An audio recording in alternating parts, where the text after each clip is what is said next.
Why read Sybil by Benjamin Disraeli? That's the topic we're talking about in this video. So welcome my bookish friends out there in booktube land. Let's get ready to dig into another classic. Why read?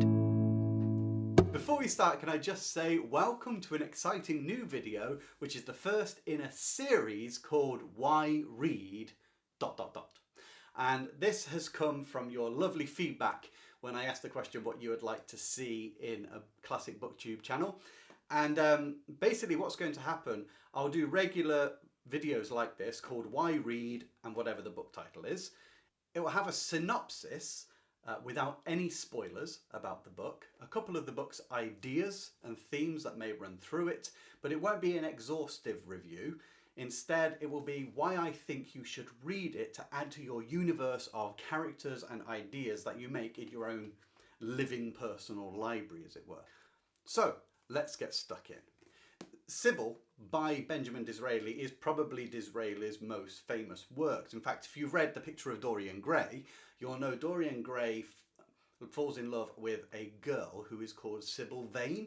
The name was actually taken from Sybil from this book. As an added little interesting fact, Dorian Gray also comes from a Benjamin Disraeli novel called Vivian Grey.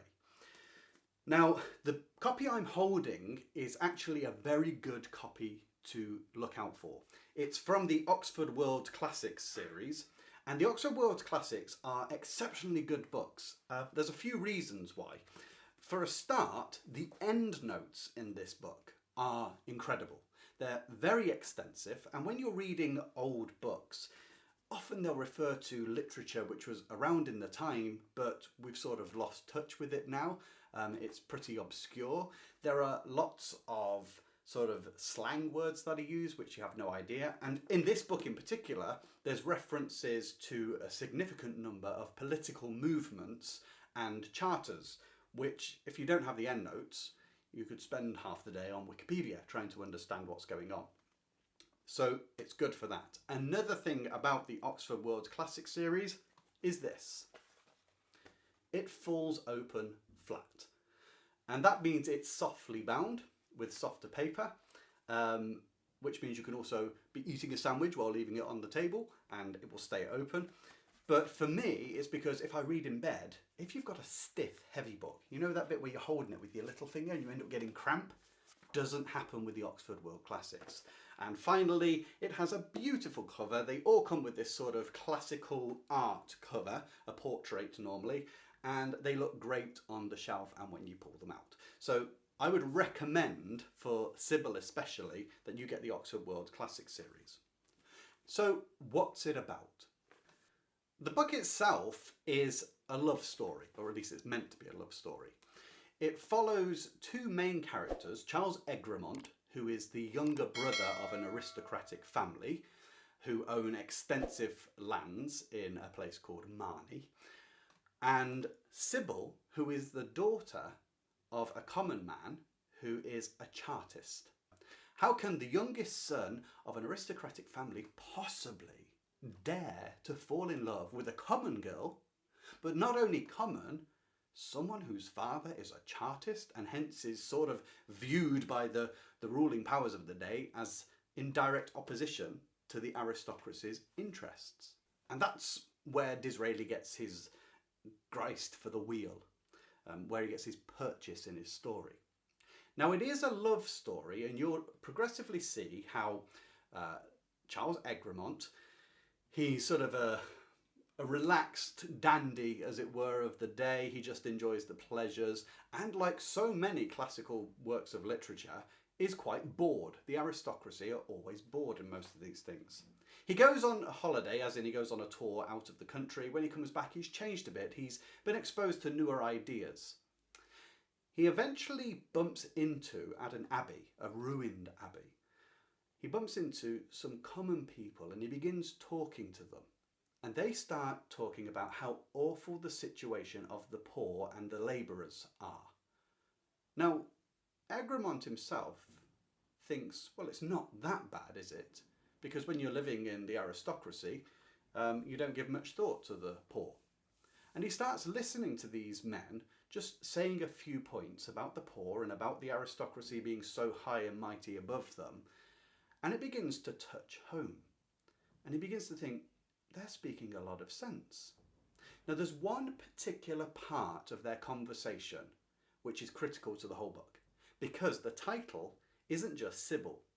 It came to be known as Sybil or the Two Nations. And I'll read you the excerpt where that comes from. It's in this scene where Egremont is in the ruins of the Abbey of Marney and he's talking to this particular common man. And Egremont mentions how Queen Victoria is to reign over the nation. And the common man says, which nation? For she reigns over two. And Egremont says, what do you mean she reigns over two? And this is what's said. Yes, two nations, between whom there is no intercourse and no sympathy, who are as ignorant of each other's habits, thoughts and feelings as if they were dwellers in different zones or inhabitants of different planets, who are formed by a different breeding, are fed by a different food, are ordered by different manners, and are not governed by the same laws. You speak of, said Egremont hesitatingly, the rich and the poor. So they are the two nations that Disraeli is looking at in this love story. Now, as it progresses, you'll find that Egremont begins learning more and more about how the common man lives, how the poor live, the difficulties they encounter. Some of the most heart-wrenching descriptions of the poverty-stricken are in the early pages of this book. It really gets you in the heart. And Disraeli himself can write some things rather well, and we'll come to that later. As Egremont gets to know more and more about the poor, he sympathises more and more. He ends up going into Parliament where, to the surprise of most people, although he doesn't give many speeches at Parliament, when he does, it's so forceful and on the side of the Chartists or the common man.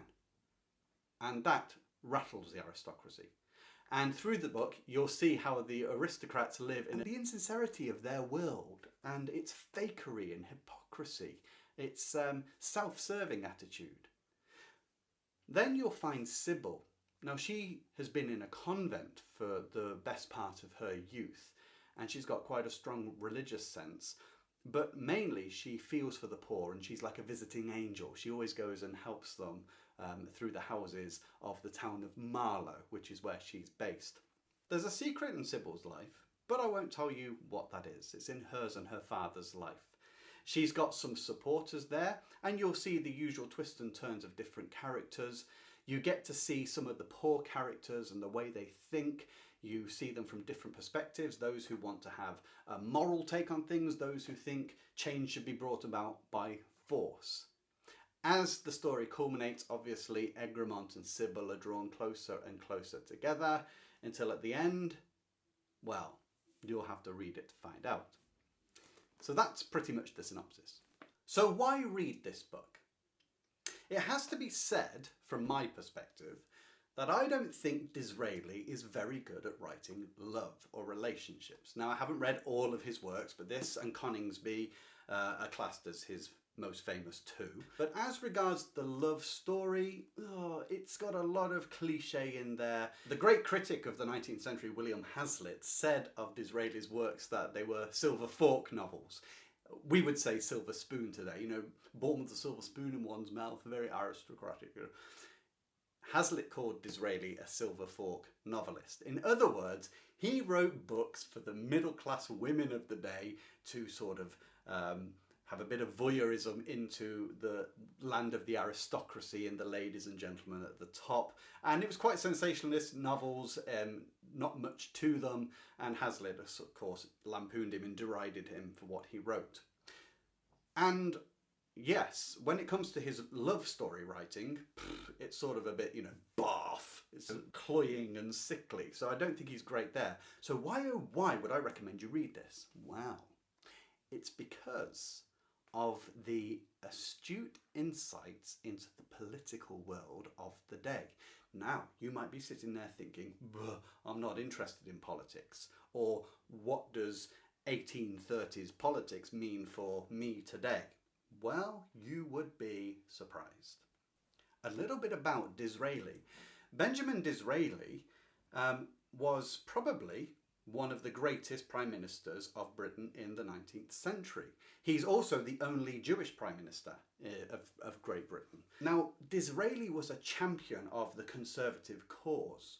At the beginning of the Conservatives, he was the one that really started laying a clear vision for what conservatism would mean.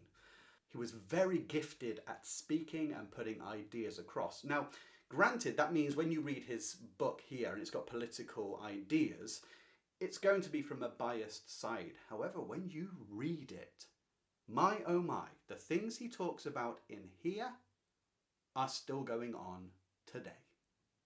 You will notice, and it's one of the great things, that famous phrase from the book of Ecclesiastes, that there is nothing new under the sun and that man has dominated man to his injury. You see it in this book, that what we're going through politically today hasn't changed at all. And this is a real strong argument for why read the classics. Because if you read the classics, many things that we see today going on, not just politically, it could be religiously, morally, ethically, economically, you'll know if you've read the classics that many of the things people argue about and talk about and protest about, while they think it's new, well, is as old as the sands of time. In Sybil, Disraeli writes about the poor. He writes about the way they live, the horrible circumstances in which they live. He says how they cannot even call the place that they live a home. He describes it so vividly as these stone walls with cracks in that let the draft through, with the effluence of the street, even in the villages outside, and the rain that pours into the front room of the hovel. How disease and sickness and typhus just wait in the air inside these dwellings of the cottagers and the poor folk. And most labourers, when we talk about the poor folk, we're not talking just a couple of tramps, we're talking most labourers in the towns and the villages. And he talks about how they just watch their children die from starvation or from cold or from disease. He talks about the role of women, quite interestingly, because we often think of women as just staying at home, but he talks about the role of women in the workforce and how many women were in the workforce at the early 19th century, working at the mills.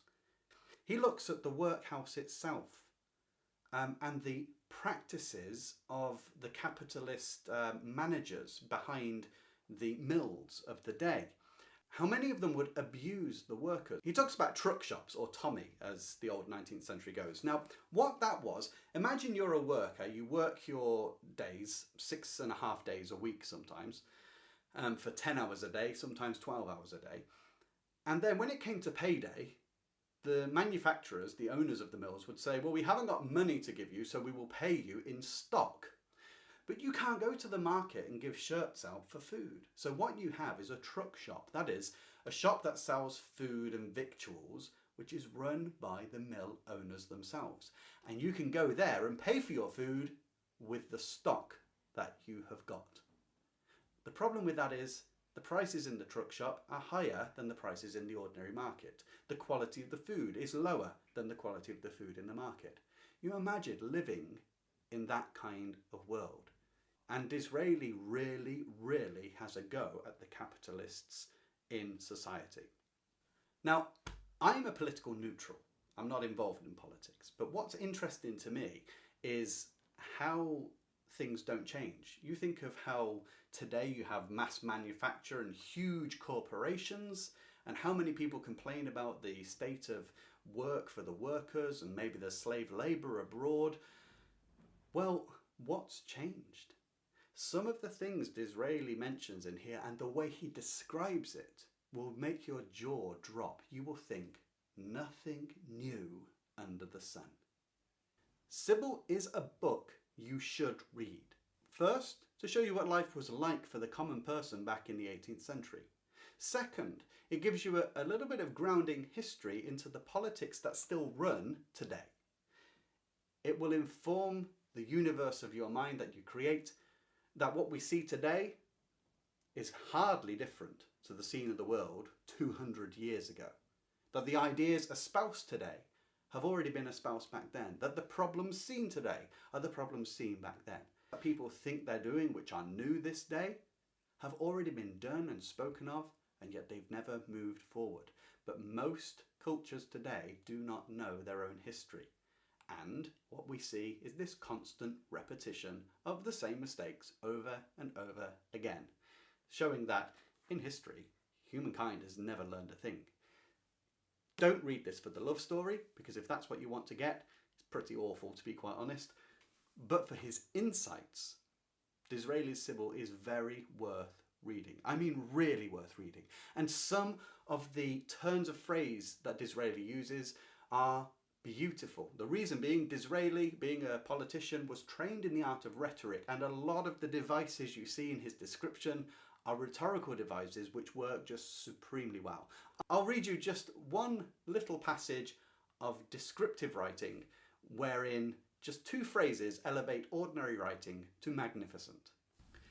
About half a mile from Marney, the dale narrowed, and the river took a winding course. It ran through meads, soft and vivid with luxuriant vegetation, bounded on either side by rich, hanging woods, save where occasionally a quarry broke the verdant bosom of the heights with its rugged and tawny form.